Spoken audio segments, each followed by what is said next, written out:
Thank you for tuning in to this special episode of Movie Geeks United. Illeana Douglas is one of our most unique and effervescent actresses. On screen, she's a life force, and her boundless enthusiasm for the craft infects her performances and her audience. There's a reason why her force of personality looms large on the screen. It's because it was in many ways shaped by her lifelong devotion to movies. It's there in her work in films like Cape Fear, Grace of My Heart, Goodfellas, Ghost World, To Die For, in television and web series like Action, Easy to Assemble, and The Skinny, in the invaluable work she does for the Turner Classic Movies channel. And it's in her new book, a memoir of sorts, titled I Blame Dennis Hopper, and Other Stories from a Life Lived in and Out of the Movies. A rollicking, moving, instructive, and wildly entertaining journey through the touchstones of her life that reads like a movie unto itself. For the next hour, Illeana and I touch upon a few of the anecdotes that are lovingly recalled and detailed in her book. The time she spent with her grandfather, Melvyn Douglas, on the set of Hal Ashby's Being There, her grueling assault scene opposite Robert De Niro in Martin Scorsese's Cape Fear, and what exactly she blames Dennis Hopper for.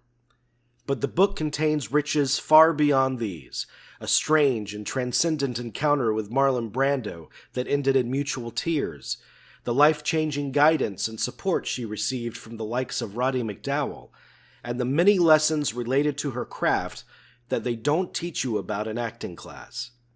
Illeana is herself the ultimate movie geek, and it was a tremendous pleasure to welcome her to our program. Enjoy. Just to let you know, we're recording, but there's nobody listening in. It's just you and I. We can't say definitively, no one, because the government could be listening. That's always a possibility. Today's a magical day. It's Dennis Hopper's birthday. I know. I was thinking about that synchronicity and being able to talk to you on this day in particular. It's incredible. You must have some stardust, because he's definitely been following me this whole tour. It's been amazing. Yeah, I would imagine, obviously, by the title of your book, which is so fantastic. I love you generally, but I love your book especially because it's so infused with, this infectious, enthusiasm that we all have for movies, and it's not cynical at all. I love the voice in which you wrote it. But let's talk a little bit about Dennis Hopper. Sure. Because, his influence, based on Easy Rider, it kind of defined the course of your father's life and, by extension, your family's lives. But you actually got to work with him. So I'm curious about what maybe surprised you most about being near him. I think that what surprised me most was that in my mind, first of all, he was really kind of a mystical personality, somebody obviously that had been through a lot and had seen a lot, and then he'd come back from it. And you always know when you're meeting people like that, they just seem on a slightly different frequency. And so usually when I'm meeting people like that, everything sort of slows down for me. I mean, that was sort of what the book was about too, was honoring, to me, these people were kind of movie gods. And as I've been on my own, movie sort of journey, I can't even say journey. I have to say movie journey because, whether it's good or bad, I've kind of lived my life as if it were a movie. And so there's a part of my brain everything slows down and I go, all right, this is the part of the movie where somebody imparts some really amazing wisdom on you. And for me, growing up watching the films, when I then had the opportunity to meet these people and work with them, it came about, as I said, everything slows down and I would start to think, I'm going to really learn something very interesting. And with Dennis Hopper, the thing that was most interesting in the times, in between acting with him was just that how James Dean had really changed his career, because I think that, he was very much just going to be a studio actor, and then James Dean changed acting for him. And everything, after he met James Dean, his whole style of acting and his whole journey, and how the death of James Dean affected him too. It's such a shame that, Dennis Hopper isn't here now, because again, what I found fascinating about working with him was that he had started out, like, he would be talking to me about movies he made, these very early studio films, like working with George Stevens and, and Nicholas Ray, and then, doing Easy Rider and going to Cannes and having all that experience, and then having that kind of fall apart, going on his own kind of odyssey, and then coming back in studio films like Blue Velvet and Hoosiers. Yeah. And so he had, to me, that's what was so interesting about him, is that the system that it originally he rejected, he came back to. But on his own terms. Yeah. And I think it's just such a shame that as he was really, all these great actors, including my grandfather, Melvyn Douglas, you think of them as the different incarnations. And Dennis Hopper, like, what would an 80-year-old incarnation of Dennis Hopper be?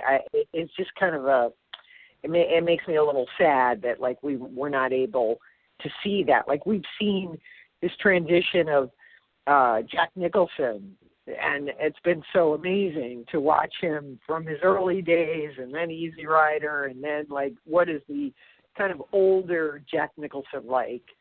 In films. I kind of miss seeing that with somebody like Dennis Hopper. I love that you're saying this kind of thing, because Nicholson, a lot like Hopper, I mean, he represented the alienated young man, in the 70s. I mean, those characters in movies like Five Easy Pieces, etc. And you mirror that with something like About Schmidt towards the end of his career. Right. And what a fascinating kind of transformation and transition he made as an actor. Amazing. Yeah. You have to. You go through these, you said, these different, and of course the parts change, but I just think it would have been really interesting to kind of see. And also, we're coming up on the 50th anniversary of Easy Rider. And I think that the film itself, as all movies do, it was, this is a movie that, changed not only a generation of filmmakers, but, people like my parents that saw it. And that was one of the interesting things in talking to Dennis Hopper. I said, how many lives did you ruin with that film? Because what it represented to people of my parents' generation was, the message of freedom. People dwell on it's like, yes, the plot line is it's a road trip and it's a drug thing gone wrong, but that's really, like, as Hitchcock would say, the MacGuffin. What it really represents is an anti-establishment, the rise of the hippie movement, and that's what I think and the rejection of capitalism. It's the anti-Mad Men. And I think that for my parents, who were, like, late 50s beatniks living in Greenwich Village, and they had just moved to Connecticut, going to have, like, the upper middle class life, like, just on the edge of that, they were like, no, we're going to reject all of that. And the reason they did that was because of the movie Easy Rider. And that's, to me, the idea that one movie can change a generation of people is just incredible. I mean, we watch, people watch Star Wars, but we don't think I'm going to go live in a galaxy far, far away. It's a movie. But movies back then really had an impact. And I think that's what movies were for in those days. They weren't simply for entertainment. There was a time in the late 60s and the 70s, and movies were the message. They were really delivering a powerful message to people that you can live your life a different way. And I don't even know if Dennis Hopper and Peter Fonda had a real grasp about it. It would be something I would love to discuss with them. Well, it's something that we discuss all the time on this show. And it's a big reason why the 70s were my favorite period of time for filmmaking, because these were films that engaged in the times that they were made. I mean, they had something to say about the culture. There was a real investment in the world around them. Right. And I look today and I think, well, what are our filmmakers saying about our world today, and the movies that audiences flock to? What does that say about how they view the world? Well, because it's suddenly money has become more important than art, and for a while there, it was really important, like art. It didn't cost them a lot of money to make Easy Rider, and it made money, and it did and it did well. And then the interesting thing is, I also think for Hollywood, because a lot of people ask me, well, how did your grandfather, Melvyn Douglas, feel about you, being in a hippie commune? And what was interesting in this time of movies is you get all these creaky Hollywood versions of the hippie lifestyle, like, I Love You, Alice B. Toklas, which is, it's kind of not really, they were making those movies at the same time that they were making Easy Rider. But everything was kind of breaking apart. And it'll be interesting to me with the movie. I saw the movie in the 80s on television. I was in high school, and I was like, this is a movie that changed our life? I mean, I didn't get it. I just thought it was, like, flat, and I didn't understand it.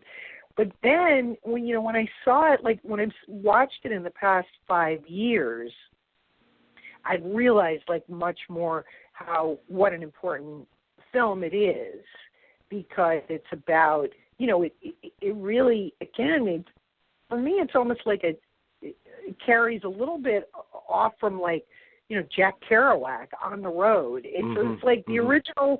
It's the original road trip movie. It's the original buddy film. The bromance with the two guys. And then I think that what Jack Nicholson says is about, they're not afraid of your long hair and your drugs, that what you represent is freedom. And it's very interesting that in the context of today, 2016, freedom now means the right to carry a gun and the right to be a libertarian. And I don't think in 1969 that's what freedom meant. Freedom then meant, everybody should have the right to vote. There should be equality. Freedom meant something completely different in the society. And it's been interesting to me, like, what does freedom in America now mean? I don't think any of us are free. We're tied to our phones, number one. So we're already, we're walking around programmed to look at our phone, which is purely a kind of an advertisement.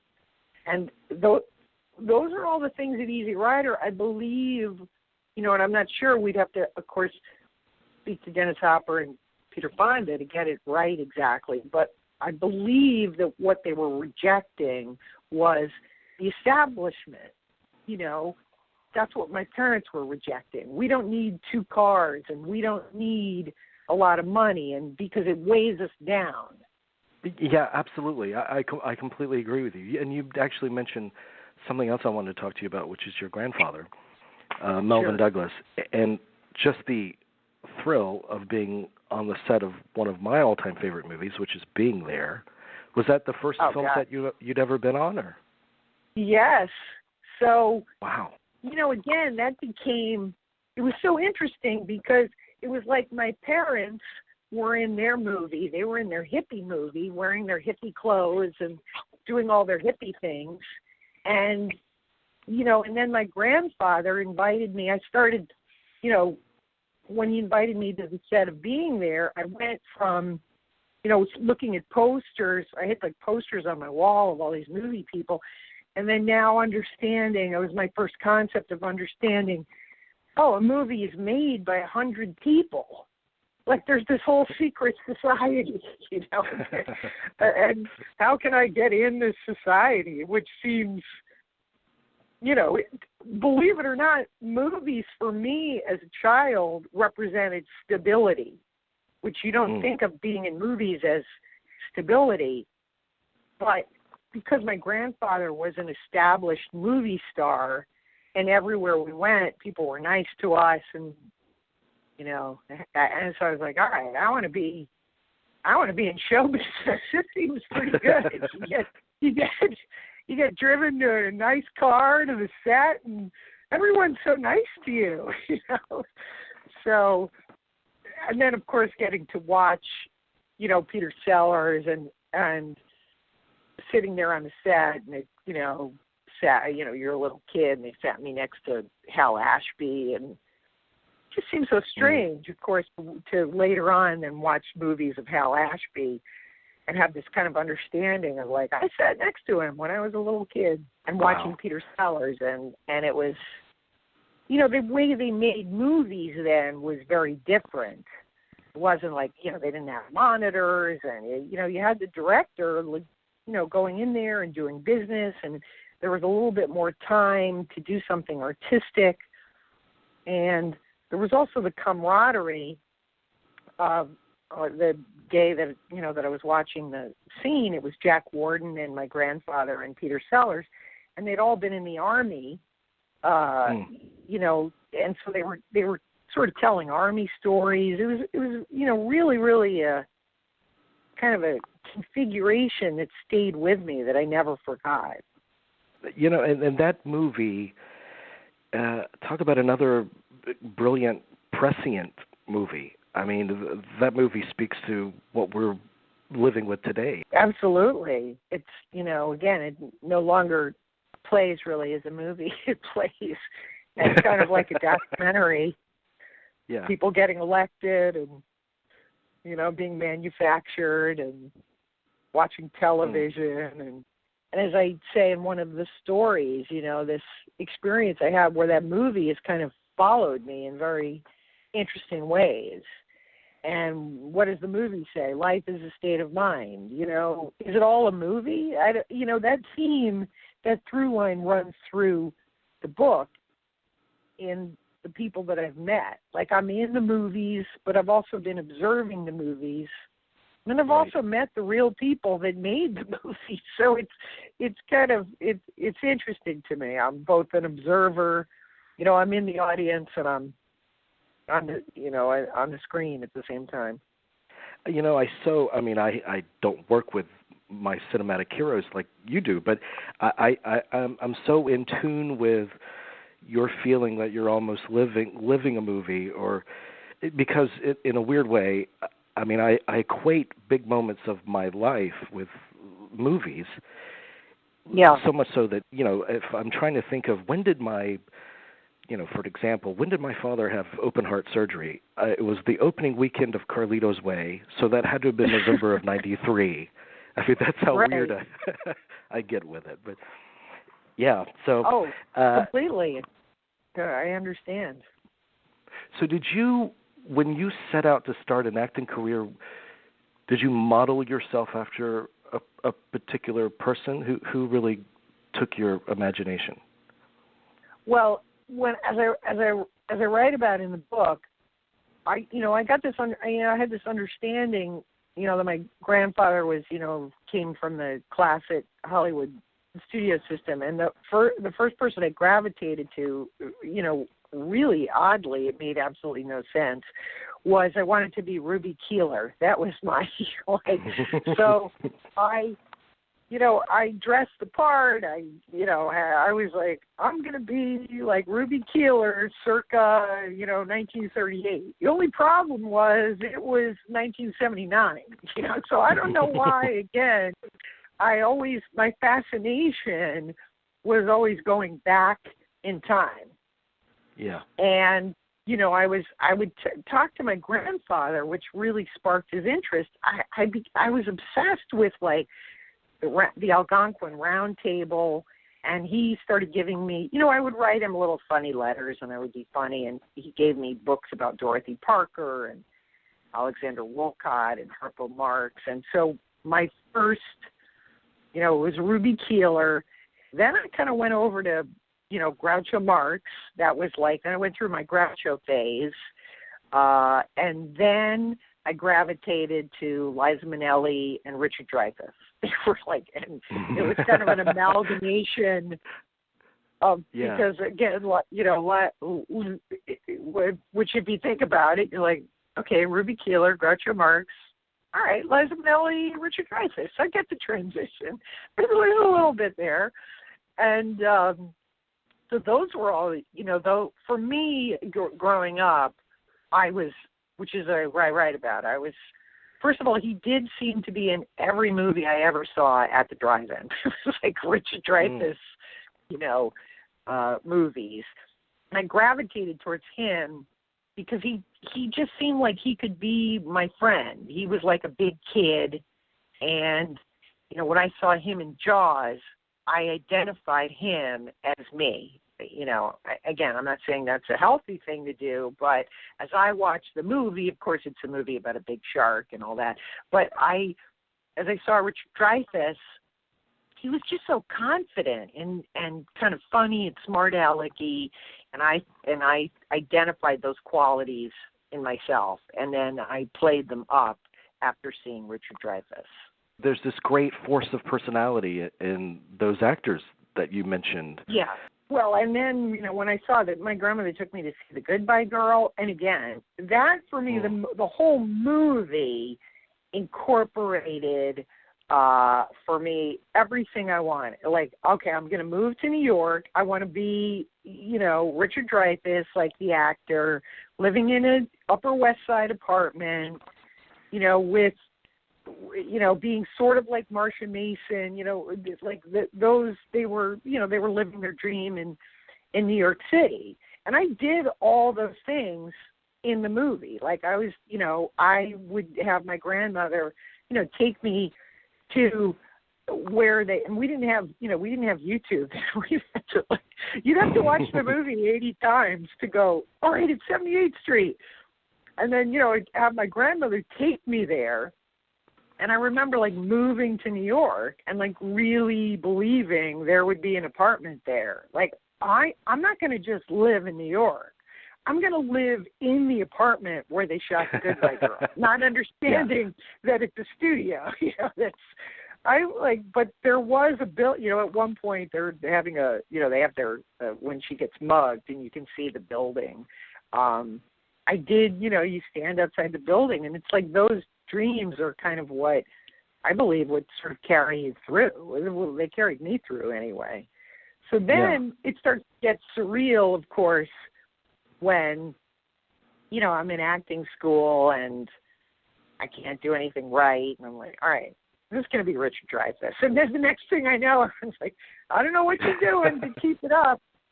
And then transition to I'm doing a movie with Richard Dreyfuss, completely surreal. And then, of course, as I write in the book, I think I just wore him down. And, we became friends, and I've interviewed him many times. And, I adore him. He's just so much a part of the fabric of American cinema for me. He invented, I believe, again, like just with his Oscar win for Richard Dreyfuss, very few actors have actually won an Academy Award for a comedy. Right. And that was, and Goodbye Girl was the last time, like a kind of a straight up comedy that somebody, won for Best Actor. And I really believe, again, he sort of invented a kind of a type of like the guy, the not great looking guy, the guy who gets the girl by being charming. And for me, that's a whole another film discussion of it ushers in a type of, the Seth Rogans and the, Jason Segal's, and you can see the transition. It begins with Richard Dreyfuss, and so a lot of like what I try to do in the book too is it's a book for movie lovers so that they can see these patterns. Oh, okay. It's not like this guy just came along. Adam Sandler didn't come out of nowhere. He actually, you could build he came from Richard Dreyfuss. You have these interesting, and before Richard Dreyfuss, you have Paul Muni, or you have John Garfield. You have these interesting, the transitions of actors. It's fun for me. It keeps alive the movies and the movie stars if we can trace back their original origins. And Richard Dreyfuss, when he and I talk, when we do these discussions, we always bring back actors that he likes, because I think it's kind of fun, like that he had people he was imitating, and I was imitating him, and and he was imitating Spencer Tracy was who he was imitating. Yes, he said he goes, I knew I couldn't be Errol Flynn, so I was Spencer Tracy, and I said, that's so funny. I said, I was like, I know I can't be Christy Brinkley, but I think I can be Richard Dreyfuss. I want to ask you also about Cape Fear, because in the book you talk about how you can essentially divide your career by pre and post Cape Fear in a lot of ways. Yes. Cape Fear, it's always been one of my favorite movies. I saw it 8 times in the theater, and I think that's the most I've ever seen any single movie in the theater. I was just kind of obsessed with it. And you're so terrific in the movie, and particularly that just wrenching scene. And you go into detail about it in the book in a very vivid way. I can't imagine how taxing that attack scene opposite De Niro must have been for you. Yes, it was the first, as I talk about it, but the harder scene, which I write about, was actually the bar scene, but because that was first up, and it was heavily improvised, and so I sort of got that under my belt, and that was pretty great. But doing the first day was 16 hours, which I was thrilled to be doing. Again, I don't know if people understand. Like, that's why I wanted to really go into detail of the amount of hours. You could get up early, and we had to do prosthetics and just getting into the character. But 16 hours of the first day, and having to go back the second day. The second day is the hard day, because you're like, oh, I'm going to do this again. But it's your understanding of working with the camera, which I still didn't really have. Because I was, it was new, so it was all like real emotion every single time. I didn't know how to do it any other way. And then you begin to, as you work more and more with the camera, understand like, oh, well, it doesn't have to be as full out for this angle or for that angle. But yeah, I completely lived it by the, as I said, by the second day, we were, the mood on the set was pretty dark, but there is no other way to, in my, opinion, there's no way to accomplish a scene like that without making it real. And luckily I had, sort of good training, and I really had to do, what they call a actor's preparation for that scene. Like it all, and that's what I always have found, just in my own personal acting, the hardest thing to do. It's much easier to react off of what somebody else is doing. But that was a scene for 16 hours. Like, unless I'm screaming and crying, there's no scene, So you're all there, and 100 people are watching you, and, you just can't think about pressure. You have to really be in the moment and be able to do these things and let your mind wander and really kind of, lose your mind, have a, semi-nervous breakdown, whatever, but it's controlled.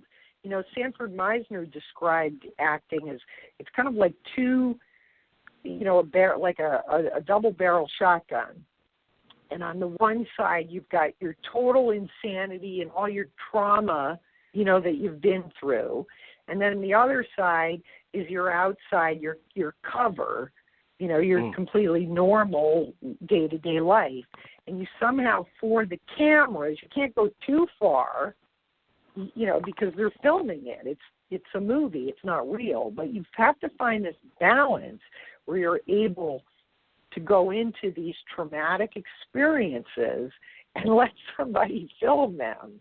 It's a very weird, thing to do. I have always found it to be somewhat satisfying because there's a record of it. That's why I love making movies. It's there forever. Yeah, it's whereas when I've had to do traumatic plays, I've got physically ill because night after night, having to relive the same trauma messes with your head a little bit. But at least with a movie, you're like, okay, it's over. I'll never have to do, that scene again. And then you go on to another movie and you think, all right, well, how can I do this a little bit differently, or how can I not repeat myself? I remember reading something years ago where Robert Altman, who had worked with Shelley Duvall multiple times, she had a hard shoot with The Shining, and when she came back to Robert Altman for Popeye, Altman made a comment that she felt like a different actress after that experience. So I know that your career changed with Cape Fear. Did you feel like you as an actress changed from that experience too? Well, and that was a movie in my own trajectory where I left. I think that you have the experience that because I did Cape Fear, I probably thought things were going to be a little easier than they were, but they weren't. It was kind of like, oh, well, that was a really good part, and it's like you almost have to start all over again. Whereas I feel like a man's career is a little bit easier. If a guy had sort of pops in a movie, he's been offered leads in a movie. But an actress's career, as I quickly discovered, is like, oh, it's like I'm out in, I was in Cape Fear, and I think I described in the next, literally the next experience was To Die For, and fighting 50 other actresses, some of them future Oscar winners, to get into To Die For. And that was the part where you think, to me, that's the hardest part of show business, is the art part is so much different than the racehorse part of like competing to be in a movie is so much more challenging than being on a set for 16 hours and getting to work with Robert De Niro. I was so into working on that film, as I write in the book, I'm like, I was covered with like cuts and bruises, but all I thought about was making this real and making this good. For me, it's a lot more challenging, to go out and audition against, 50 other people for a part in a movie, because that's not very artistic, and it's really hard to make it artistic. And I thought it was fun in that particular chapter too to actually describe in detail, the process of auditioning and what that's like. And again, it's funny, so the people would later become my friends, but you walk into this room and you just try to get a part in a movie. It's very challenging. Well, you have such a unique, infectious spirit and quality about you. I would think that people would kind of be mystified by how to best use you at times. I mean, have you found that challenging? Oh, yeah, absolutely. I mean, that's, that was something that, I mean, I started out as being a funny person. I mean, when I was cast in Goodfellas, I was doing stand-up comedy, and I was in a sketch comedy group. My dream, as I write about, was, to be in a sitcom. I thought, I just want to be funny. I'm funny. I'm a funny person. And then I did not expect to be in, Martin Scorsese movies and have a kind of a semi-dramatic career. But that's, and I was also involved in a relationship that kind of tied me to New York and to Marty's films and, being with him and what that involved. And so that just took my life in a somewhat different direction. And so then getting back to comedies and doing things like that, took a very long time. But he was the person who said, I think you're going to have a challenge in your career because you're more interesting, than the parts you're going to be asked to play.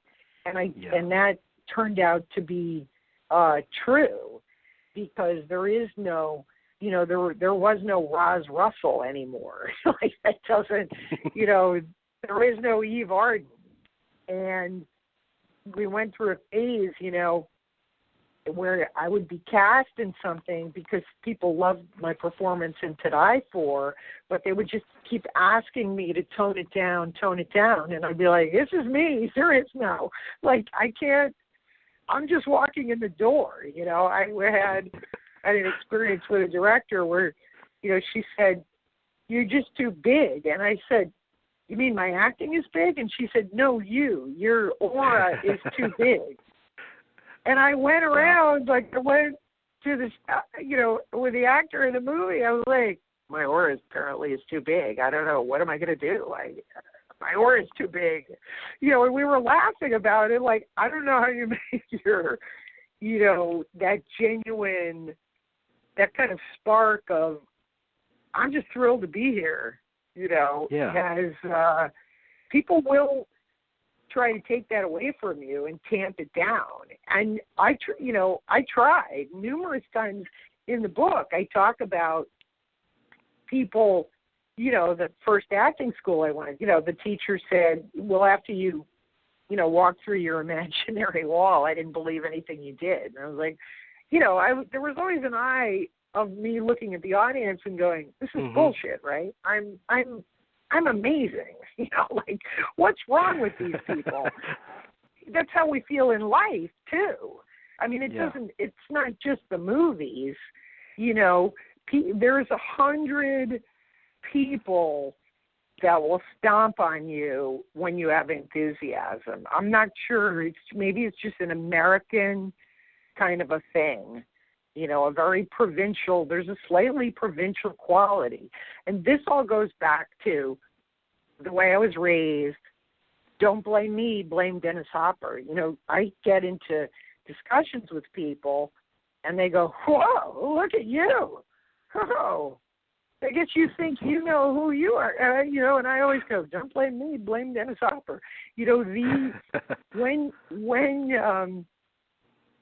I believe that those values were kind of instilled in me, and it doesn't make me arrogant. It makes me confident because I'm educated and I'm confident about those things. But when people get afraid of your enthusiasm, I have found that, and so you have to find different ways to kind of express it. It's not always easy to be the enthusiastic person, but I just try to roll with it. I've certainly been yelled at often enough times on set, told it.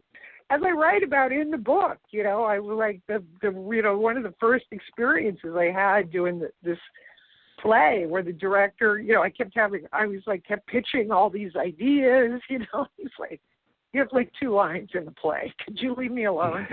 But I just figured, like, that's my role, right? I give ideas. And so when I went away, the director said, "Where were you?"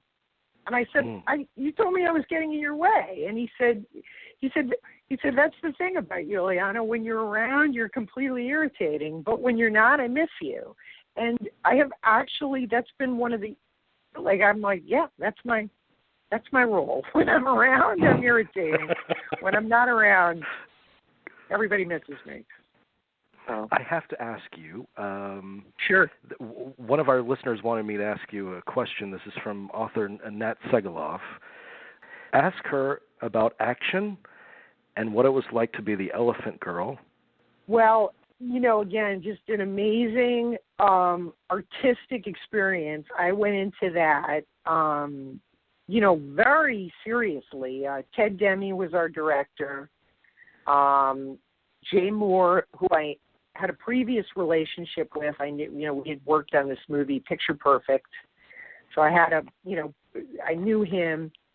Chris Thompson, who wrote the part for me, he said, "I'm writing this thing," and then proceeded after he wrote it to try to cast another actress in the part. And that didn't work out. And then they called me to, come in. And then Buddy Hackett, there was a family connection with Buddy Hackett.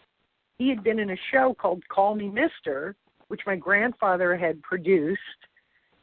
So, again, it was all these, like, really, really interesting, there was a lot of drama underneath the actual show. In all of our personal lives, there was like a kind of a rumbling, which is always great. But, I mean, I just adored Jay Moore. I mean, we just had this really, really good chemistry. And I loved Buddy Hackett. And I loved Ted Demme. I loved Beautiful Girls. I thought it was a great film. And he was, again, at the beginning of his career. And we were trying to make this thing, really, really special. And then I think we all kind of just felt shocked because that was almost like, again, the first time in my career where everything didn't go the way it was supposed to go.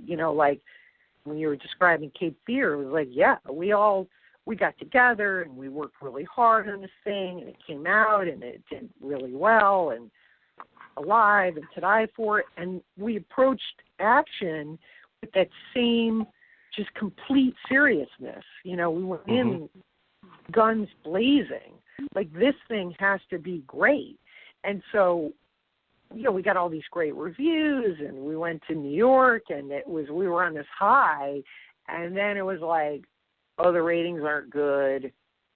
And then it was like we were in free fall. Everything was in free fall. And it was the first time in my career I was shocked. I just didn't understand it was the first time it didn't correlate with the movie that I made. You make a good movie, you work hard, you have great people in it, you're obviously trying to do something really artistic, and oh wow, it just didn't come off. And it's interesting that I've always loved movies that like were cult classics, like The Heartbreak Kid and Where's Papa. I just interviewed Carl Reiner. We got into this very lengthy discussion about Where's Papa, because he was saying it just didn't work. But I'm kind of obsessed with that movie and why movies don't work.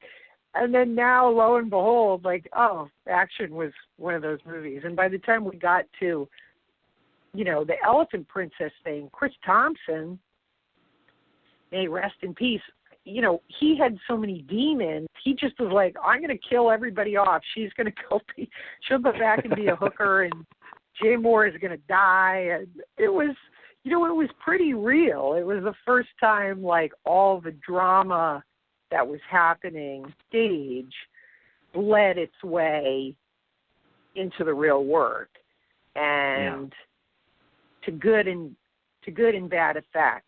I would have to say, action, out of all the things I've done in my career, it's too difficult to watch because I love the show so much, and I had such high hopes for where it was going to go. And it was probably, again, the biggest disappointment of my career. And after that, it changed my philosophy about movies, of like not putting so much emotionally into it because you don't really know what's going to happen. Yeah, I was going to ask you how that informed your perspective, because some people might be questioning of, well, what could we have done differently, or some people just might say, well, I guess it just didn't hit at the right time, or. I think that it was just the timing of it. It was the timing. Yeah. For some reason, the timing of doing the show, there was a couple of things happening behind the scenes that were troubling. Like we had some executives and we lost their support. They moved on to other things. So that is a problem, when you don't have somebody fighting for you. But, people speculate we were at the wrong, we had originally made it for HBO. It went to Fox. Fox had maybe a different agenda of the kind of programming that they were going to do. The show we were replaced with was Malcolm in the Middle, and that went on to be a huge success. So I think maybe, dark comedy changed, now if we were doing the show.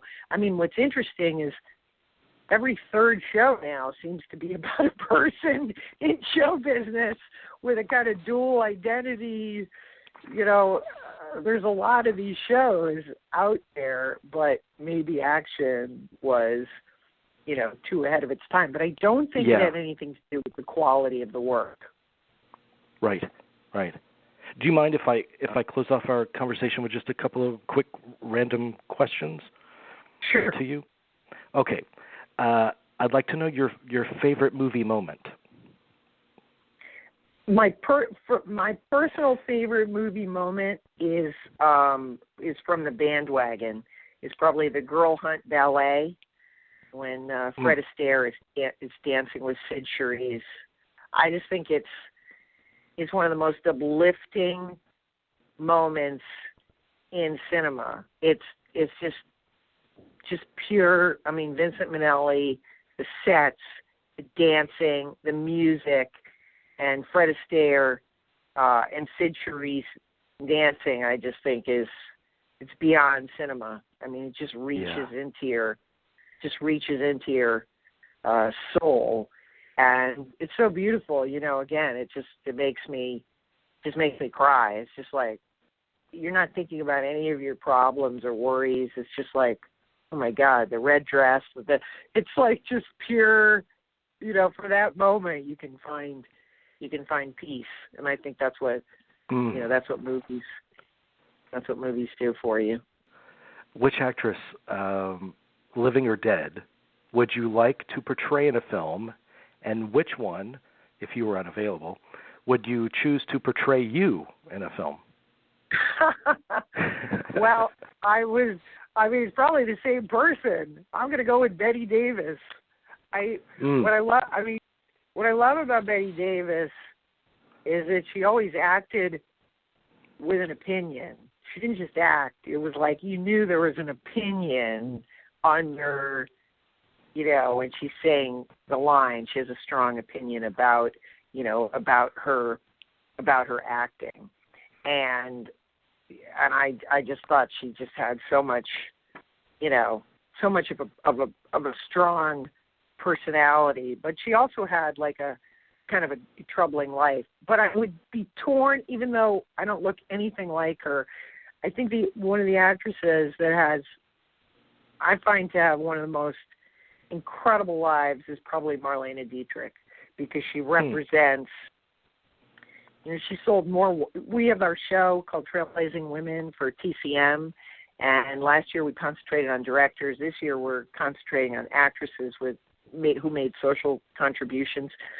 And, Marlene Dietrich, first of all, off the screen was a housefrau who built herself into this incredible, glamorous person, transitioned her career to, a stage act.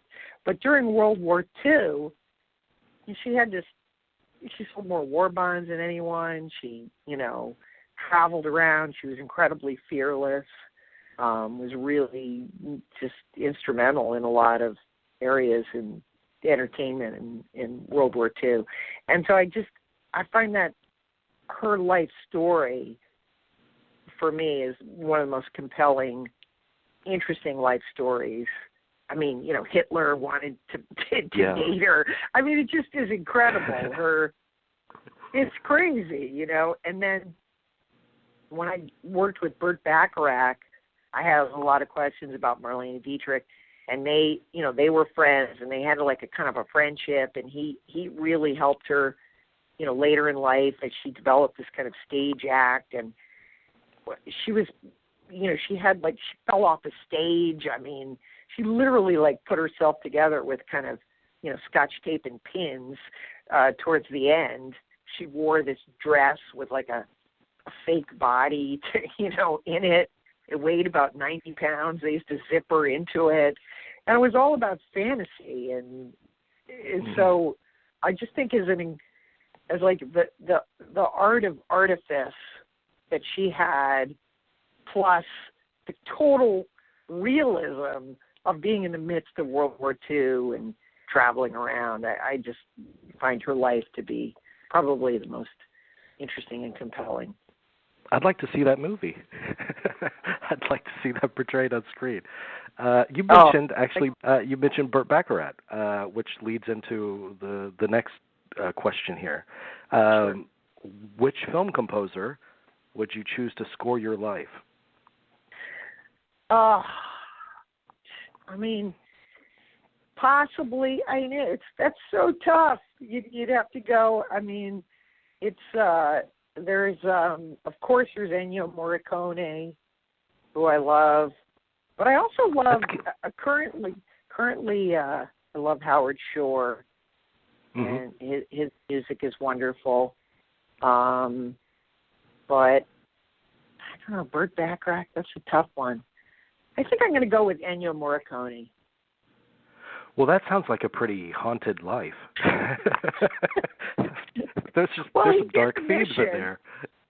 No, well, he did The Mission, which is very uplifting. Yeah, I agree.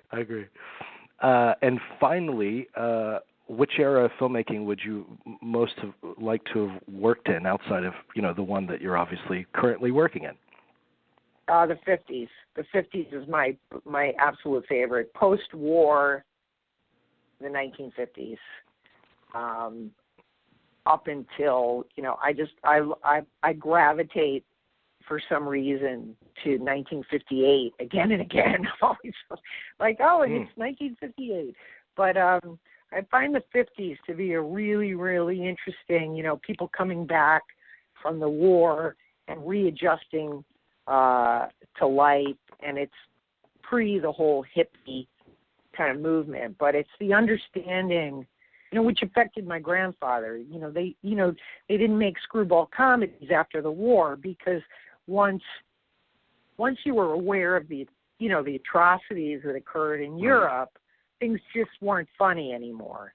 And so I think that all those filmmakers that were there and actors that were involved in World War II, it changed. The films just got darker. Movies like Shane, and I find those psychological films to be very, kind of fascinating.